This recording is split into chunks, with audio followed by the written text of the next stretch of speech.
तमिलनाडु के मुख्यमंत्री सी जोसेफ विजय एक बार फिर राष्ट्रीय राजनीति के केंद्र दिल्ली में हैं। गुरुवार को प्रधानमंत्री नरेंद्र मोदी की अध्यक्षता में होने वाली नीति आयोग की अहम बैठक से पहले विजय ने ऐसे नेताओं और संवैधानिक पदाधिकारियों से मुलाकात की है जिसने राजनीतिक गलियारों में नई चर्चाओं को जन्म दे दिया है।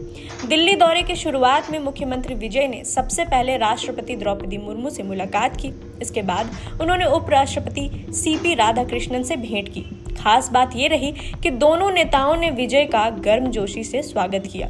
राजनीतिक जानकार मानते हैं कि मुख्यमंत्री बनने के बाद विजय का ये लगातार दूसरा दिल्ली दौरा है और हर दौरे के साथ उनका राष्ट्रीय कद बढ़ता हुआ दिखाई दे रहा है।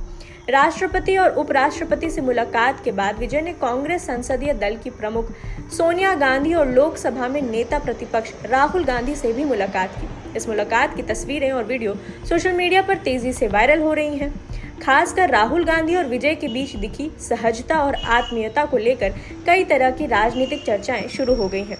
हालांकि इन मुलाकातों को औपचारिक शिष्टाचार भेंट बताया जा रहा है, लेकिन राजनीतिक विश्लेषकों का मानना है कि इन बैठकों के जरिए विजय खुद को सिर्फ तमिलनाडु के नेता नहीं बल्कि राष्ट्रीय राजनीति के एक महत्वपूर्ण चेहरे के रूप में स्थापित करने की कोशिश कर रहे हैं। दिल्ली दौरे का एक और महत्वपूर्ण पड़ाव रहा भारतीय कम्युनिस्ट पार्टी सीपीआई के मुख्यालय में उनकी मौजूदगी। वहां पार्टी के महासचिव डी राजा ने मुख्यमंत्री विजय का बेहद गर्मजोशी से स्वागत किया। मुलाकात के दौरान दोनों नेताओं के बीच लंबी बातचीत हुई और तस्वीरों में भी दोनों नेताओं के बीच विशेष आत्मीयता दिखाई दी। इस मुलाकात की अहमियत इसलिए भी बढ़ जाती है क्योंकि तमिलनाडु में विजय की सरकार को वाम दलों का समर्थन प्राप्त है।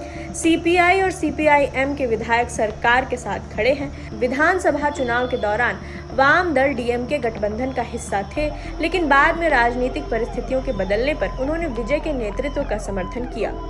राजनीतिक जानकारों का मानना है कि विजय इस समय एक संतुलित रणनीति पर काम कर रहे हैं। एक तरफ वे केंद्र सरकार और प्रधानमंत्री मोदी के साथ संवाद बनाए हुए हैं, वहीं दूसरी ओर विपक्षी दलों और वामपंथी नेताओं से भी मजबूत संबंध स्थापित कर रहे हैं। यही वजह है कि उनका दिल्ली दौरा केवल एक सरकारी कार्यक्रम नहीं बल्कि राष्ट्रीय राजनीति में उनकी बढ़ती सक्रियता का संकेत माना जा रहा है। अब सबकी नजरें 11 जून को होने वाली नीति आयोग की बैठक पर टिकी है। उम्मीद की जा रही है कि मुख्यमंत्री विजय तमिलनाडु के लिए अधिक केंद्रीय सहायता, बुनियादी ढांचे के विकास, उद्योग, रोजगार और राज्यों के अधिकारों से जुड़े मुद्दों को मजबूती से उठाएंगे। मुख्यमंत्री पद संभालने के बाद विजय ने 10 जून को अपना पहला महीना पूरा किया है। महज एक महीने के भीतर राष्ट्रपति भवन से लेकर कांग्रेस नेतृत्व और वाम दलों के शीर्ष नेताओं तक उनकी पहुंच ने ये साफ संकेत दे दिया है कि तमिलनाडु की राजनीति से निकलकर अब वे राष्ट्रीय मंच पर अपनी अलग पहचान बनाने की दिशा में तेजी से आगे बढ़ रहे हैं।